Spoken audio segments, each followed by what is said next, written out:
সদৌ অসম প্ৰবীণ এথলেটিক্সত দুটাকৈ সোণৰ আৰু এটা ৰূপৰ পদক আজৰি আনিলে শ্ৰীপানীৰ ৯৪ বছৰীয়া ককা ভুৱন ফুকনে। শ্ৰীপানী হাতীগড়ত উৎসৱমুখৰ পৰিৱেশ। হয়, এয়া বয়সে হাৰ নমনা এজন ককাৰ কাহিনী। ৯৪ বছৰ বয়সতো ককাৰ উদ্যম দেখিলে তবধ মানিব আপুনি।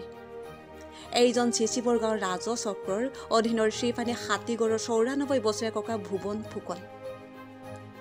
যোৱা ২৭ ডিচেম্বৰৰ পৰা ২৯ ডিচেম্বৰলৈকে যোৰহাট ষ্টেডিয়ামত অনুষ্ঠিত হোৱা ২৯ সংখ্যক all Assam masters athletics championship 2023ৰ ৯০ বছৰ ঊৰ্ধৰ শাখাত এইজন ৯৪ বছৰীয়া ককা ভুৱন ফুকনে আজৰি আনিবলৈ সক্ষম হৈছে ১০০ মিটাৰ আৰু ২০০ মিটাৰ দৌৰত সোণৰ আৰু ৪০০ মিটাৰ দৌৰত ৰূপৰ পদক।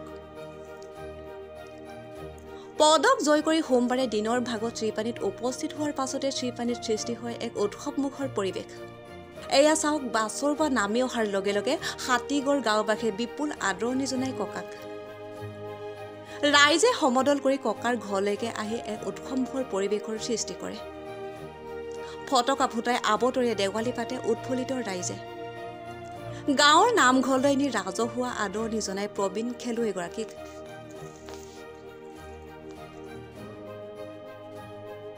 শ্ৰীপানী হাতীগড় হয়, বয়োজ্যেষ্ঠ ব্যক্তি।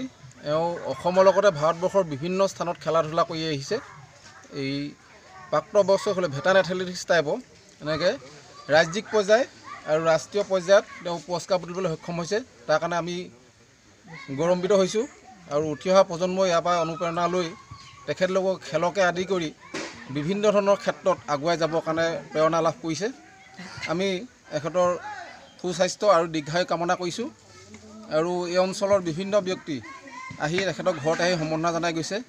এতিয়া কিছু সময় পূৰ্বে পঞ্চায়তৰ প্ৰতিনিধি, এই শ্ৰীপানী গাঁও পঞ্চায়তৰ সভাপতি সভানেত্ৰী মহোদয়ৰ নেতৃত্বত এটা দল আহি সম্বৰ্ধনা জনাই থৈ গৈছে। এনেকৈ বিভিন্ন দল সংগঠন আহি এখেতৰ পুৰস্কাৰ প্ৰাপ্তিত আনন্দিত হৈছে আৰু নৱপ্ৰজন্মই ইয়াৰ পৰা এটা শিক্ষা পাব বুলি আমি আশা কৰিছোঁ। মঙলদৈত মানে ১০০ মিটাৰত ছেকেণ্ড পাইছোঁ আৰু ২০০ মিটাৰত মই গ'ল্ড উদ্ধাৰ কৰিছোঁ আৰু ৪০০ মিটাৰটো মই ছেকেণ্ড পাইছোঁ।